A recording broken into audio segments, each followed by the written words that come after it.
Welcome back, everyone, to Grit Daily Startup Show. I'll be your host today, Jordan French. I'm here with an exciting guest. We got to talk detail beforehand. Excited to have him on the show from DiffuseDrive, and that's Balint Pasztor. Balint, welcome to the show. Thank you so much for having me today. I appreciate And it. I know where you are now, but everyone's curious already. White background, but you're stateside. Where are you? Yes, I'm in Philadelphia right now, but usually can be found in San Francisco. So yes, my name is Balint. I'm the CEO and co-founder of DiffuseDrive. We are solving data scarcity for physical AI, which is just a fancy way of saying that we do a bunch of data for robots, autonomous systems, cars, drones, anything that needs to see and understand the world. Essentially, we are solving the last problem that is surrounding AI, and more specifically physical AI, that the term that has been introduced by Jensen Huang a good couple months ago, which is just describing the same thing what we have been doing for decades now. AI that is interacting with real world, and we are solving the really last problem, which is data. Computation has been somewhat solved. I think we are like always improving on that, but definitely it's already in the realms of being solved. The algorithms, we have been using them for at least a decade now, more or less. Although there are really good companies building foundational models, but pretty much most of the algorithms we have been using for a while now. And of course, data. That has been the key question always. How can we get the data, the experiences, the virtual experiences of these systems that we can train them, and of course validate them, verify them, evaluate them. So all of these, it surrounds around data. And just a little bit of background about us. Me and my co-founder, we used to do autonomous driving. We were leading a startup within Bosch, the German automotive supplier, without of course giving too much details. We are essentially solving our own problem. We had it ourselves. We didn't have enough data, and autonomous driving is one of those forms, which is robotics. It's just robots on four wheels at the end of the day, and we are solving our own problem with the technology that we have at hand, which is diffusion models, hence the name of the company, DiffuseDrive. So that's the long story short. We've been doing it a little bit more than one and a half years. Yeah, it's like the lead to a Wikipedia page. You get all of the, what's going to begin in the subheaders and some of the detail. What's going to come, and you just architected the whole episode for us. So thanks for doing that. Let's pull on the first string. So people are they're definitely familiar with NVIDIA. Everyone knows Jensen Huang, and they're He's becoming the Taylor Swift of tech, right? He is Taylor Swift of tech, and people are somewhat familiar with that speech. It's been a minute. It's been a couple weeks, but you're right. He pointed out something really key. Can you make sure this audience can grasp that and understands from your point of view what he was referring to, Balint? Essentially, physical AI, at the end of the day, is a concept about machines interacting with the real world. We have been using rule-based models for a really long time because that's what we had at our hand. We didn't have the algorithms, the models that were capable of multiple things. So there are multiple different things how machines interact with the real world. We are trying to mimic how a person interacts with it. So perception, we are seeing with our eyes. Similar in machines, we have to sense it with some sensors. Let it be computer vision, let it be essentially anything that is sensing what's there. So radars, lidars, cameras, anything, right? Then of course we have the processing power, our brains, which is planning essentially in robotics. And at the end of the day, you have to move your limbs. Same in robotics, you have controls. And all these three combined together is part of physical AI, how we are interacting with the real world. Some people are trying to solve the controls. Us at DiffuseDrive, we are not touching that necessarily. But the other two, which is perception and planning, seeing and understanding, those are the things that are really important for us. And more specifically, that's why we started this whole company, is because we realized that there is not enough data for these people to make sure that they are getting to the right bits, and more specifically to the right performance. So physical AI in itself is just a combination of all these different things. And yeah, that's what he was referring to in the first place. And especially with the latest development from their own specific hardwares, they are eager to see more and more people solving that problem. Yeah, absolutely. And thank you for laying that foundation, because it also relates to something you also articulated in your opening lead, which was about the exact same problem that you faced in your prior career in the automotive industry, largely in Germany. Posh, I think you had mentioned. Bosch, yes, exactly. Yeah, Bosch, and just to elongate that foundation and make it super clear, a lot of the data was not in real time. For example, it wasn't physical data; it was modeled. Did we get that right? So that we're following along correctly? It's a little bit different in a sense that like you had a lot of data, but the problem there is that you are seeing the same thing. So 99% of the data is just junk. You're seeing if you're talking about autonomous driving, you're seeing the same bumper in front of you. You are not interested in the bumper, so you don't have the diversity in there, and then of course you don't have the quality if it comes to synthetic data. So there were other companies, without naming them, they did a wonderful job with the technology that they had at their hand, but unfortunately they were not as useful to take any algorithms from 0 to 100, maybe to an 80%, maybe to 50, sometimes even less. The problem there is that it is not representing the real world to the extent that it's indistinguishable from real life. And in the first place, when we started this company, we realized that there is a technology at our hand that might be able to solve it, diffusion models, and generating all those imagery. In the first place, it's just images, then videos, then like essentially all the different scenes and scenarios that our customers now, but also just ourselves, could have used. And these real world, or being indistinguishable from real world, or lately we started using the real world grade adjective around how we are describing our data, is the distinguishing factor from previous generations. So like people lately used augmented data, which is just taking real world data and like putting some noise on it, or like augmenting it. Literally it's the full scale. Then of course synthetic data from simulations, those are the ones think about the same engines that are powering GTA 5 or like the latest AAA titles for video games. The same engines are used to generate, or rather to build up simulations, which is just a physical representation, digital representation of the physical world.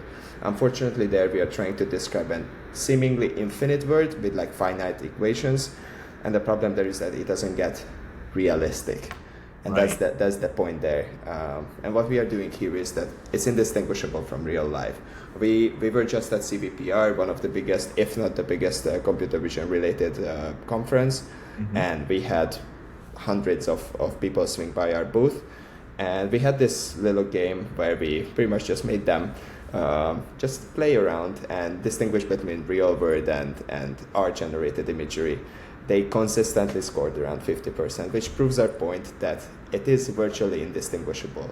And we are not just fooling the person, because that's one thing to fool a person, but we are fooling in a sense that the algorithms is also already there. So we quadrupled the performance for one of the biggest defense primes. We have increased performance between 20 to 40% for automotive clients.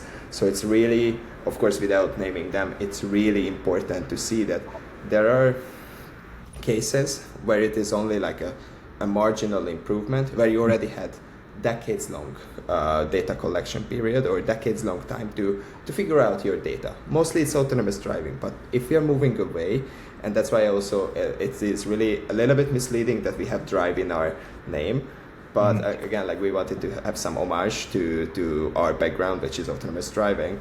But moving away from autonomous driving and anything that needs to see and understand the world, let it be a drone, let it be a construction machine, or like literally anything across the table, they didn't have that scale, they didn't have that decade-long spotlight essentially, or multiple decade-long spotlight that autonomous driving was enjoying.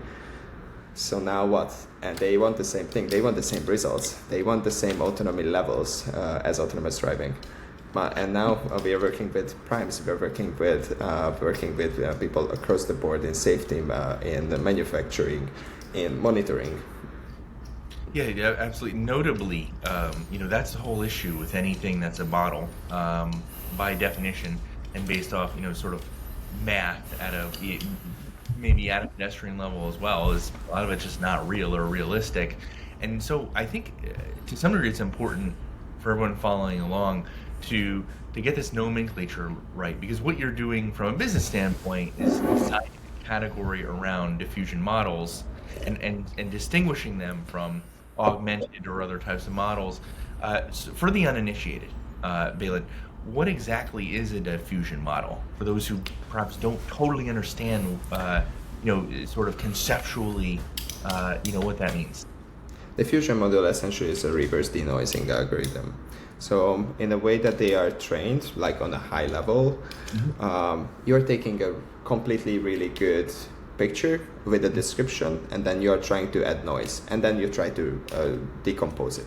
And again, and again. And there are a couple of steps that it goes back. So this is the noising algorithm, and reverse is just a denoising algorithm.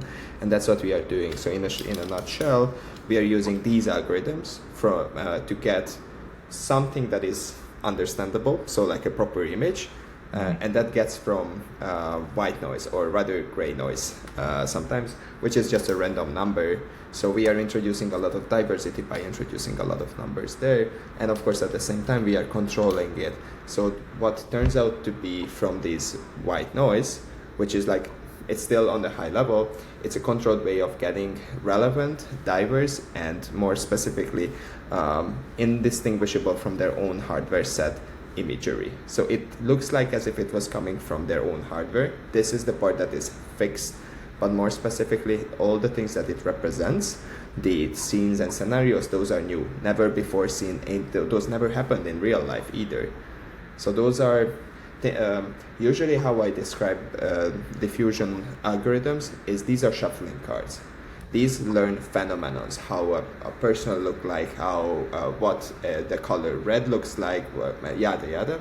So all of these things, and pretty much like has a deck of hand or hand of the in their hand, and pretty much like just shuffles in the requested phenomenons. Let it be a truck, let it be the color red, even though if it has never seen a red truck, only a green truck and a red car, and then it shuffles it together. And then pretty much that's what we are using here. And of course, this has a wide range of phenomena that it will be able to recreate. And that's what we are using in recreating the real world again.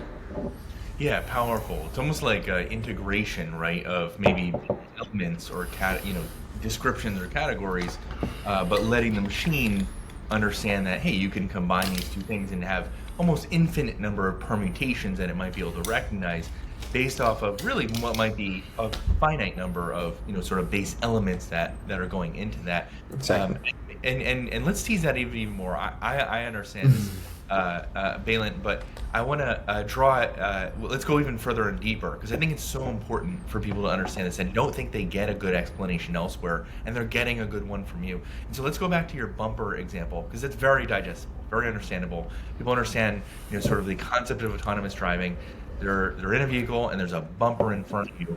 How do you unpack that, right? Like, what more does the machine sort of need to know? What else would you want to feed it under a diffusion model so that would understand sort of the permutations of what could be in front of the vehicle versus older, let's call them inferior models that might exist that might not be able to recognize everything? That essentially, you're tapping in the right direction. It's not even models that existed before. The way that the people were getting data or understanding their data sets were like pretty much based on people. So you had a team of data scientists, hopefully. Data scientists are really hard to get nowadays, especially when OpenAI is poaching most of them, for a good reason. But more specifically, you had a team of data scientists, you had a fleet of vehicles, or, well, most usually it was cars. Again, like the spotlight was on autonomous driving in most robotics applications, especially in the autonomous systems. And you had that, you were trying to get as much data as possible. You had it, you get it from the real world, you had to have it annotated. You were using companies like Scale AI, one of the investments from our latest investor, one of the early investments from our latest investor, and pretty much That's how we're using it. That's how you were building your own algorithms on the deployment side.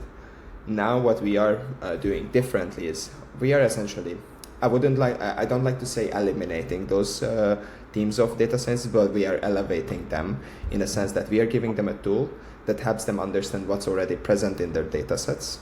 So that means, getting back to the bumper example, that means that instead of having a lot of bumpers, so a data cluster that is like clustered around like one specific thing, let it be this bumper, we are eliminating that, and we are suggesting to our customers, okay, but you need to see not just bumpers, you need to see no bumpers, you need to see multiple bumpers at the same time, you need to see bicyclist in front of you, stuff like that. So it is an easy example, and of course you go down to the nitty gritty where it is like you are changing the scene, the time of the day, the scenario, the weather conditions, all the way down to the traffic participants, or if it's a drone situation, what are you seeing underneath? Is it just the urban situation, the suburban situation? You are outside, you are on an off-road essentially, so outside of a city.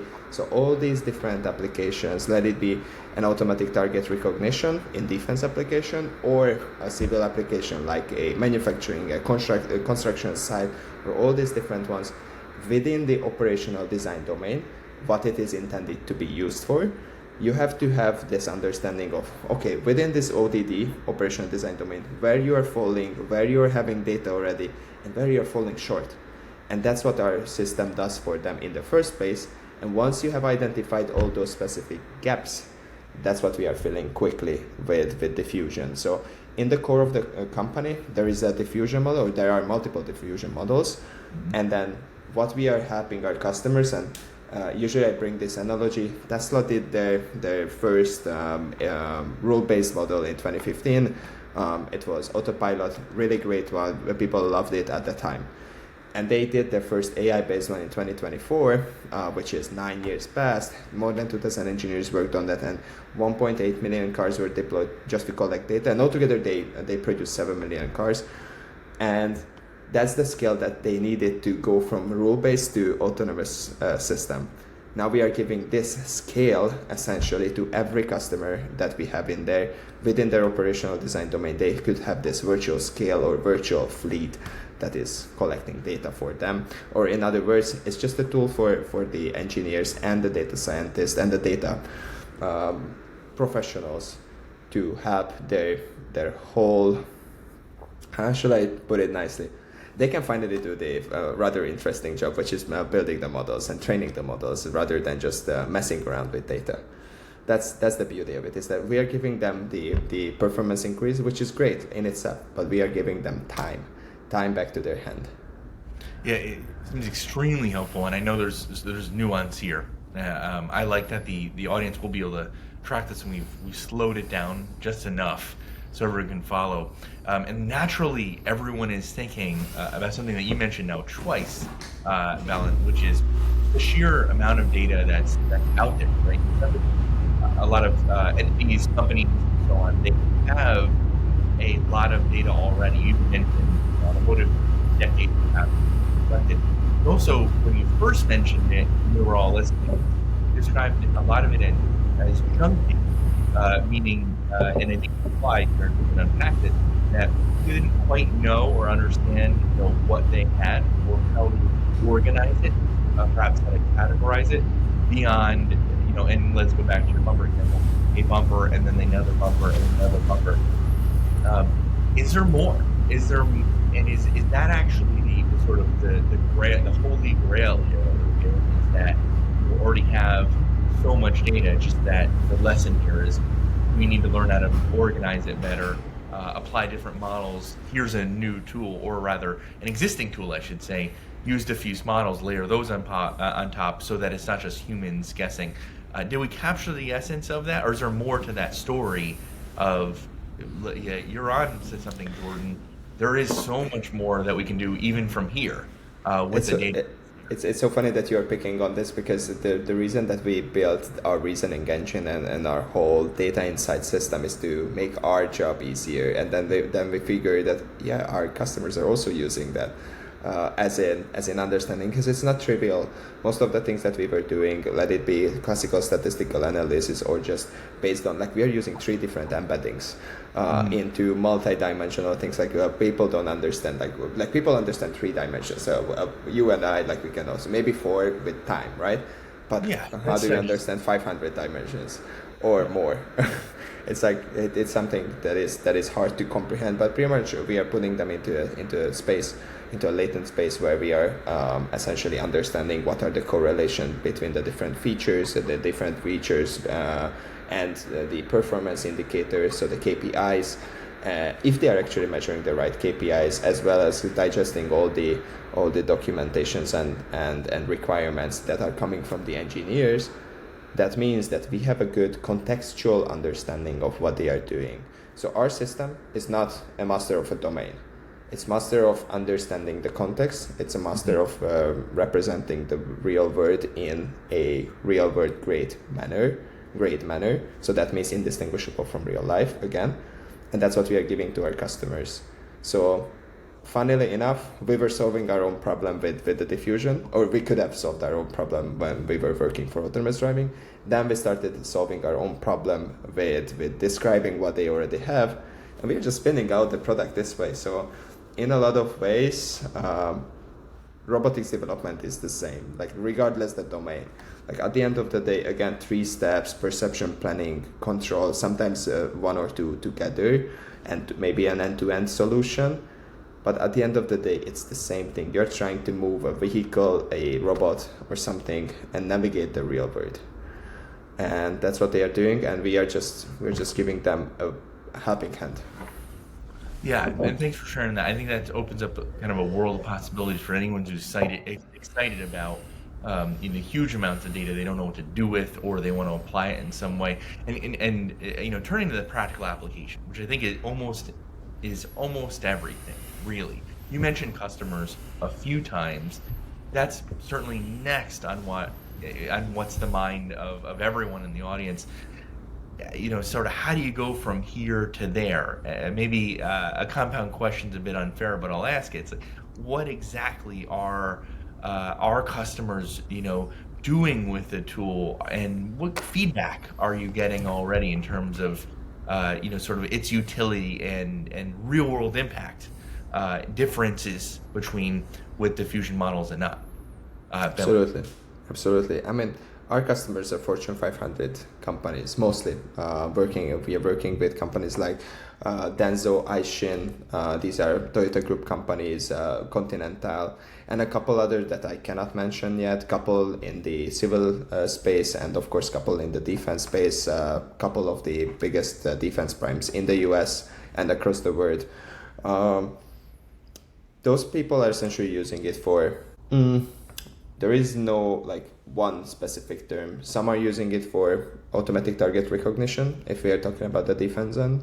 On the other end, they are using it for robotics manipulation. So that being autonomous driving, autonomous monitoring, safety, manufacturing, some of them. And altogether, the impact that they are getting, let's say I'll bring up one of our customers without naming them. So they were telling us that we produced them 15,000 imagery, so different scenes and scenarios. It would have taken them 3 to 4 years to collect it, and for us it was a couple hours. So from years you get down to hours. That's the difference between using us and using them. And of course, we identified a lot of gaps for them that they couldn't find it, or probably would have found it eventually, but we sped up their timelines significantly. So regardless that, we were speeding up the development time for them, and of course increasing the performance. And at the end of the day, they can get to market faster than others. We are giving time back to their hands, and it's not just they spare some time here and there. Mm-hmm. They can get to market faster. That's the level that we are giving them. Yeah, certainly. I think that helps, and to apply that to maybe a couple of examples, and we can be relatively generic so that people will certainly understand it. In terms of those outcomes, right? What I'm hearing, to repeat it back to you, some of it is an efficiency play. You talked about time, but also perhaps almost like a giant optimization problem. If you have a a fleet of something that's in logistics, whether it's vehicles or drones, certainly for delivery and what Mm-hmm. have you.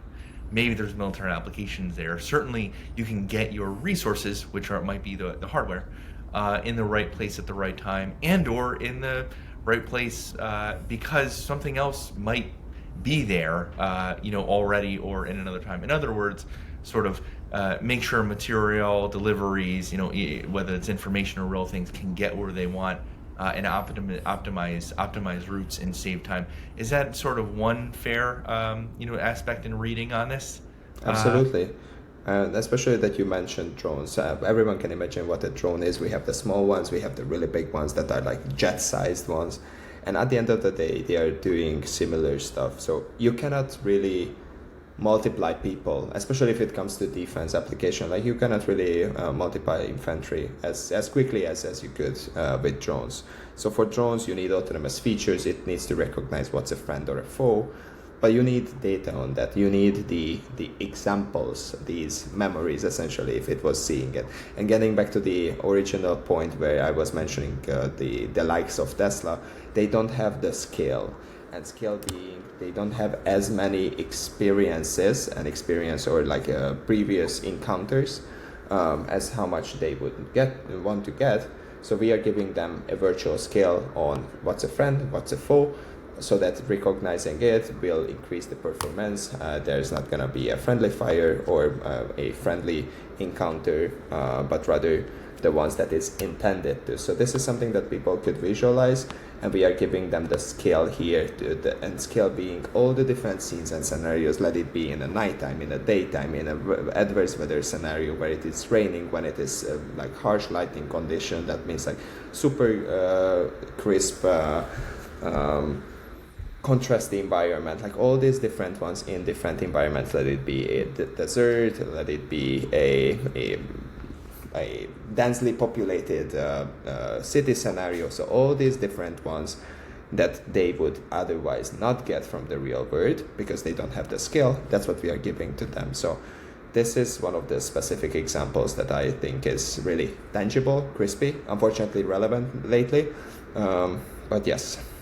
but yeah, it's certainly digestible, and then naturally it leans slightly incrementally forward. Let me unpack that a bit. So this seems like fantastic tool, like a super tool, if you will. Truncates an enormous amount of work that needs to be done to sort of get up to speed, right? To get a model that's operational, to get things to function, a lot better. You described some percentages, which by the way are pretty significant, 20 to 30% improvements, moving from, years, we were listening, years in some cases to sort of like train up a model versus hours.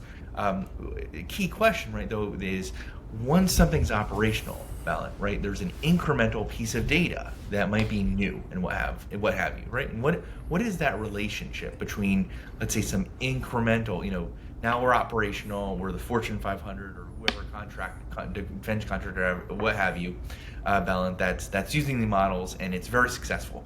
But in real time, you're getting more data, with each second that goes on. What's the relationship between that incremental piece of data and the diffusion model? Does it pull, even more in real time? How does that operate with what's going on the ground in real time?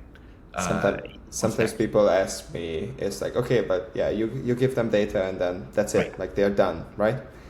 Unfortunately, or fortunately, for the business, but unfortunately, it's not the case for development. You always want to improve your system. You always want to involve more and more design or increase the what's that, the ODD, the operational design domain. So expansion Mhm. on that.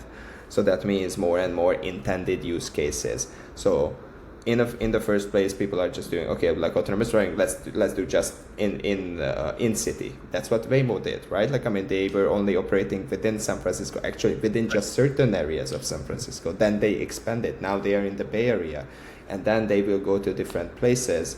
That's the same thing with other robotics applications. In the first place, they will be intended to really specific tasks. Go there, fly up, go down, deliver the pharmaceuticals. Then, of course, the next one will be you might deliver the pizza that people are getting. It's just a silly example, right? But Yeah, pretty but much different. that's how it goes. It's like iteratively involves more and more. Same thing. And that's what my co-founder always mentions. So my co-founder, Roland, he's the CTO of the company. He always has been fed up with the way that data is being delivered. So software is built iteratively and data is not. Now we are giving a way to experience data also iteratively. You get more and more incremental stuff, and you only get the ones that are actually needed and not junk data. So we delivered only the relevant ones for you that is precisely identified, so that what you need is there, and what you don't need, you don't have to deal with it. Yeah, and so generically, to repeat this back to you, it's not just really useful to use these tools to get up to speed, save enormous amounts of time to be able to get up to speed, but even incrementally, like you said, Yes. iteratively, in real time, essentially, it sounds like re-optimized model, even if it's great or seems, let's say, perfect, right, in one instant, that might not be perfect in the next instant, but because you're using diffusion model, you're able to reincorporate whatever might be happening in real time and adjust ever so slightly. Um, Sounds like you're onto something here. That's phenomenal. It sounds like there's also some really real world impacts that are already affecting us, today. Um, for those out in the audience, because it's relatively diverse, a lot of entrepreneurs, a lot of CEOs, a lot of people investing.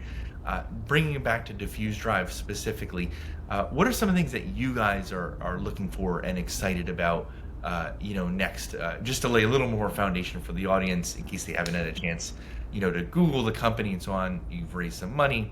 I imagine you guys are relatively, hiring. It sounds like data scientists are in demand, at least certainly elsewhere. Your take, though, Balint, in terms of like what's next for Diffuse and what you guys are looking to do. There are two things that are next. So yes, first of all, we have raised $4.5 million to date in this company, having amazing investors. Let it be Outlander, our latest lead investor, or Presto Ventures from Europe, or E2VC from Europe. Both of them are amazing and have been really useful for us, and all of them actually. So for us, the next two things, of course, rolling out the business and then rolling out the product for both defense and of course civil applications. On civil, we are a little bit further ahead. Of course, like you have to be dual use, relying on one or the other. Maybe on a civil you could do only a civil one, but of course relying only on defense in itself, especially in the early ages or early days of the company, is not necessarily possible, although it's not impossible. We have seen multiple portfolio companies of Outlander that has been doing it and are phenomenal. But at the same time, we are dual use, so that means dual in a sense civil and defense applications. So rolling it out, and especially defense application. After this call or after this episode, I will go and jump on a call with one of the defense primes. It already just popped up on my screen, so that's gonna be super fun. And of course, on the other end, we are building the team as well. So we are hiring Gen AI engineers, we are hiring data scientists, and also DevOps people. So we are building a platform, and that needs to be built quickly because we are moving as fast as we can. We are only 1.5 years old. We are 7 people already, and scattered around the world. We have people in Europe. We have people in the US. So it's amazing. We are leveraging our background. So we worked in the industry. We are bringing on people that are super senior in their roles, especially. So super happy about it, where we are standing now. Yeah, great. So often we hear it all the time. Someone hears something that you share here, gets super excited about it, and they want to join the fray. The other end of it is certainly, on the customer or client side, like you described. There's more than a handful. We might know who they are. Sometimes we don't. But we'll make sure to encourage them to get in touch with you guys if there's some incremental benefit that they see, from what they hear here today. To cover that point just a bit, super approachable, Balint. For those who want to reach you, what's the best way? I mean, you can pretty much reach me on my email address, balint@diffusedrive.com, or on LinkedIn. Those are the two ways that are the easiest. Sometimes email address is flooded, but I'll try to keep on top of it. There's So yeah, tools for that too, Balin. Listen to I listen. know. I know. I'm working with AI yet. I'm not working with all of the AIs yet. Yeah, fantastic. And then I'm getting the flag from our editor, but we definitely have time. I definitely want to give you the last word, so to speak, which would be what note we want to leave this audience with. Balin? Absolutely. We are solving the last piece of AI. Computation has been somewhat figured out. It's been increasing, but it's been really good so far. And of course, algorithms. We have been using similar algorithms to what we have been using in the last decade, and now we are solving the data part. That's the third and I think most crucial element. What people have been struggling with, and we are giving a tool to engineers that can finally solve it for them and for you. So anyone in the audience, if you are part of one of those big companies that are trying to do autonomous systems, or just a small company, it doesn't necessarily have to be. Just reach out to us. Happy to hear about your experience, and happy to hear about or learn about your use cases. Yeah, certainly. Thanks for that note. And Balint Pasztor, it's been fantastic having you on the show. Wonderful episode. DiffuseDrive. Everyone, check them out. Check out them at their site. Also, it's diffusedrive. It's .com. Yep. Yes. Super simple. You'll see, and then for everyone else who also likes to read, read about these episodes or get into more detail on them, you will see the article version of this out there at griddaily.com, of course, and also our wonderful partners, especially for all those iPhone and Mac users out there on Apple. Of course, anyone else who wants to share and listen to this episode on your favorite listening device platform, certainly Apple Music, of course, and Spotify. That's all we have for this episode. Balint, wonderful again to have you. Appreciate that. I'm going to request a check-in, perhaps 6 months, 12 months down the road, see where this road is taking us, certainly how else we can start to apply these models, and certainly the outcomes that are affecting them all, whether we know it or not, at the micro. Hear from you on that detail. Balint? All right. Thank you so much, Jordan. Thank you. For having Until me. next time. Until next time.